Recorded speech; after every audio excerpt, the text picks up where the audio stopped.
Lahore high court ने लाहौरियों को smoke के तदारुक के लिए मौसम सरमा के दौरान गाड़ियों और मोटरसाइकिल की जगह साइकिल इस्तेमाल करने की तजवीज़ दी है।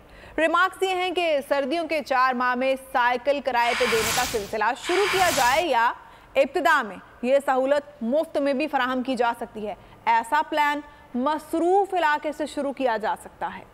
सर्दियों से स्मोक से परेशान लाहौरियों के लिए मशवरा। लाहौर हाई कोर्ट ने गाड़ियों और मोटरसाइकिलों की जगह साइकिलें इस्तेमाल करने की तजवीज़ दे दी। अदालत ने रिमार्क्स दिए कि सर्दियों के 4 माह में साइकिलें किराए पर देने का सिलसिला शुरू किया जाए या इब्तिदा में मुफ्त भी सहूलत दी जा सकती है। ऐसा प्लान मसरूफ इलाकों से शुरू किया जा सकता है। लंदन में साइकिल किराए पर देने का काम शुरू किया गया था। यूरोप में जज भी साइकिल पर आते हैं। फाजिल जज ने हुक्म दिया कि अदालती इजाज़त के बगैर कोई नया मनसूबा शुरू न किया जाए, जबकि जारी मंसूबों में स्मोक और माहौलियाती आलूदगी का ख्याल रखा जाए।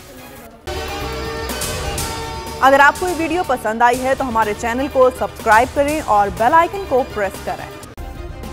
सब्सक्राइब करें और बेल दबाएं ताकि कोई खबर रह न जाए।